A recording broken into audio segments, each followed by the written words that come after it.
Bharatiya Janata party ने वादा किया था कि हम 2 करोड़ नौकरियां हर वर्ष देंगे। सर, नौकरियां तो नहीं आई, लेकिन इस वित्तीय वर्ष में बीजेपी की सरकार ने बेरोजगारी दर को 45 सालों में सर्वाधिक कर दिया। आज देश को आधार कार्ड की नहीं, उधार कार्ड की जरूरत पड़ रही है। देश के आम आदमी को उधार कार्ड की जरूरत पड़ रही है। इस देश में जब प्याज के दाम 100 रुपए प्रति केजी के ऊपर हो गए और इस सदन में हंगामा हुआ, तो माननीय वित्त मंत्री जी ने कहा कि मैं प्याज नहीं खाती, तो मुझे उनके भाव से, प्याज की कीमतों से कुछ लेना देना नहीं है। ये मेरा विश्वास है सर कि माननीय वित्त मंत्री जी आटा, चावल, दाल, दूध, दही, पनीर तो अवश्य खाती होंगी, क्योंकि इन सब के भाव बढ़ गए। जीएसटी लगा लगा के इन्होंने देश की थालीनॉमिक्स, फूड इन्फ्लेशन को बिगाड़ दिया।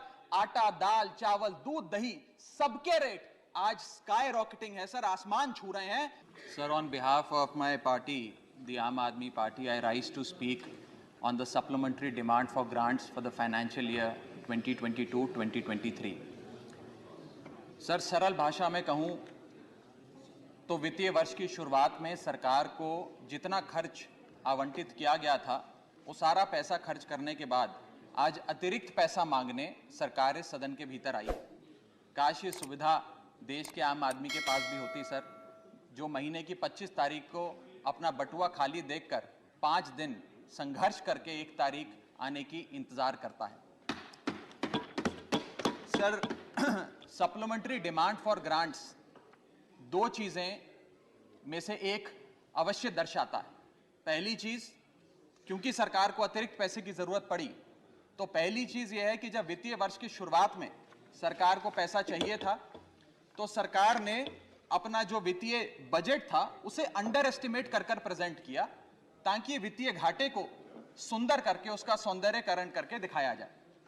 अगर यह नहीं है तो दूसरी स्थिति अवश्य होगी कि सरकार ने अपना बजट पूरी तरीके से मिसमैनेज कर दिया। इन दोनों में से यदि कोई एक स्थिति उत्पन्न होगी, उसी में सरकार को एडिशनल पैसे की, अतिरिक्त खर्चे की जरूरत पड़ रही।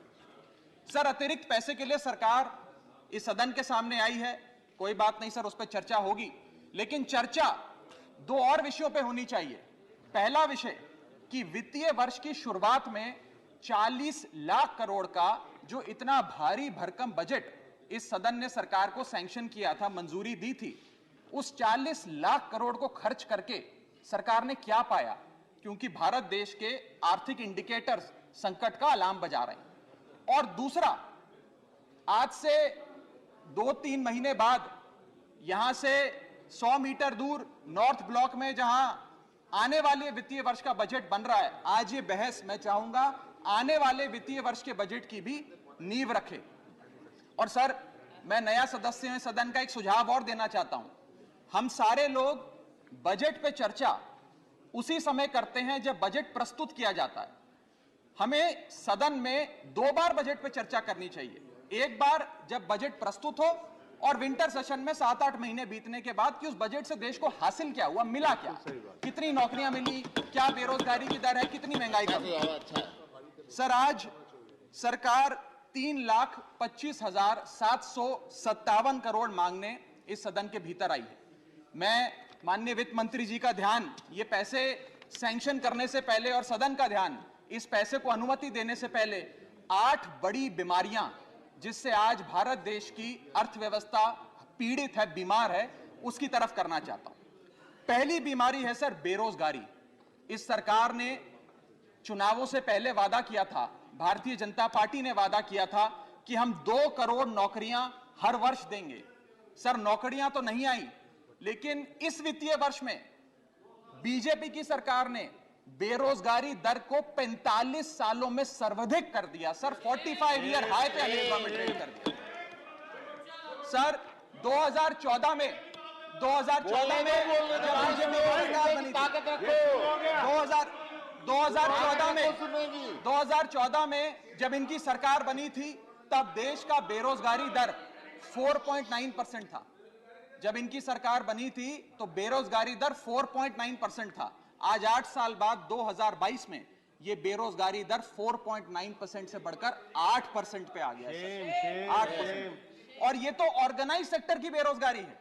अनऑर्गेनाइज सेक्टर के जॉब लॉसेस, एमएसएमई के कारखाने कितने बंद हो गए, उनका घर बिक गया, कारखाने बंद हो गए, उसका तो हिसाब ही सरकार के पास नहीं है।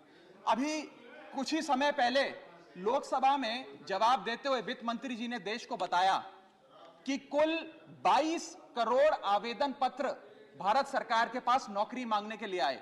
उन 22 करोड़ आवेदन पत्रों में से आपको जान के चंबा होगा, सरकार ने मात्र 7 लाख लोगों को नौकरी दी। सर, 22 करोड़ आवेदन पत्र के मुकाबले 7 लाख लोगों को नौकरी। सर, हम लोग छाती चौड़ी कर कर कहते हैं कि हम युवा देश हैं, हम युवाओं का देश है, हमें अपने डेमोग्राफिक डिविडेंड पे गर्व है, फक्र है।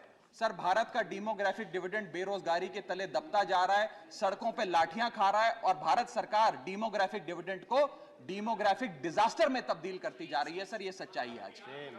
सर, मैं आपको बताना चाहूंगा कि ये सरकार जिसने देश को, युवाओं को घर पे बिठाने का काम किया, इसका नारा बदल के हो गया है हर घर बेरोजगार। यही है आज की भाजपा सरकार। सर, मैं दूसरी बड़ी बीमारी जो इस भारत की अर्थव्यवस्था को लगी है उसकी तरफ आपका ध्यान आकर्षित करना चाहूंगा। दूसरी बड़ी बीमारी है सर इन्फ्लेशन, यानी कि महंगाई। इन्फ्लेशन को कहा जाता है sir, inflation is taxation without legislation. वो महंगाई जो सरकार कानून लाए बिना जनता पे थोप देती है। सर, आज भारत की महंगाई इस वित्तीय वर्ष में 30 सालों में सर्वाधिक थी सर, 30 ईयर हाई पे, जहां भारत की थोक महंगाई 12 से 15% के आसपास घूम रही है और खुदरा महंगाई 6 से 8% के आसपास घूम रही है। वादा किया था सर आय बढ़ाने का, आय तो बढ़ी नहीं, महंगाई बढ़ गई। और सर, बढ़ती महंगाई और घटती कमाई के चलते आज देश को आधार कार्ड की नहीं, उधार कार्ड की जरूरत पड़ रही है। देश के आम आदमी को उधार कार्ड की जरूरत है। वाह वाह वाह। और सर, आज इस बहस को सुन रहे भारत देश के करोड़ों लोगों को मैं कहना चाहूंगा कि यह सरकार आप सबको गरीब कर रही है। गरीब सिर्फ वो नहीं सर जो सड़क पे कटोरा लेकर भीख मांग रहा है, हम सब गरीब हो रहे हैं। गरीब इसलिए हो रहे हैं कि हमारी आमदनी नहीं बढ़ रही, लेकिन महंगाई बढ़ती जा रही है। सर, मैं उदाहरण देता हूं, एक शख्स जो 20,000 रुपए महीने के कमाता था और 18,000 रुपए खर्च करता था, वो महीने का 2,000 रुपए बचाता था। आज उसकी आमदनी 20 की 20 है, 20,000 है, लेकिन खर्चा 18,000 से बढ़कर 25,000 करोड़ हो गया। यानी कि 20,000 की आमदनी, 25,000 का खर्च, 5,000 रुपए की नुकसान का खामियाजा का कर्जा देश का एक एक आदमी भुगत रहा है। सर, मैं बताना चाहूंगा, सुनिए मेरी बात ध्यान से। जब 2014 में महंगाई का आलम देखिए सर, 2014 में जब यह सरकार बनी थी तो पेट्रोल 55 रुपए प्रति लीटर पे बिकता था। आज पेट्रोल 100 रुपए प्रति लीटर पे बिकता है। डीजल 45 लीटर पे बिकता था, 45 रुपए प्रति लीटर, वो डीजल आज 90 रुपए प्रति लीटर पे बिक रहा है। सर, एक गैस का सिलेंडर 400 रुपए का मिलता था बाजार में 2014 में जब इनकी सरकार आई थी, आज वो गैस का सिलेंडर 1100 रुपए का हो गया सर, 1100 रुपए का। दूध 1 लीटर 36 रुपए का मिलता था, दूध आज 60 रुपए प्रति लीटर हो गया है।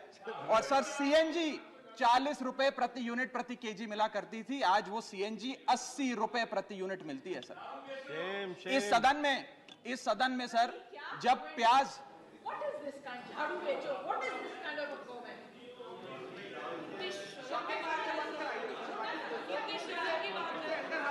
सर, आपका प्रोटेक्शन चाहिए, आपका प्रोटेक्शन चाहिए सर, ये बात सही है सर। कमेंट से देखिए सर आप। चलो बोलो सर, बोलो, चलो बोलो बोलो बोलो। Sir sir sir sir sir, जब देश में, I am not yielding, but sir, इस देश में जब प्याज के दाम 100 रुपए प्रति केजी के ऊपर हो गए और इस सदन में हंगामा हुआ, तो माननीय वित्त मंत्री जी ने कहा कि मैं प्याज नहीं खाती, तो मुझे उनके भाव से, प्याज की कीमतों से कुछ लेना देना नहीं है। ये मेरा विश्वास है सर कि माननीय वित्त मंत्री जी आटा, चावल, दाल, दूध, दही, पनीर तो अवश्य खाती होंगी, क्योंकि इन सब के भाव बढ़ गए।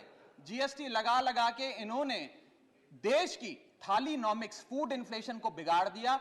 आटा, दाल, चावल, दूध, दही, सबके रेट आज स्काई रॉकेटिंग है सर, आसमान छू रहे हैं। और भारत की फूड इन्फ्लेशन 10% से लेकर 17% के बीच पूरे वित्तीय वर्ष में मंडरा रही है। ये हालात हैं सर भारत की थालीनॉमिक्स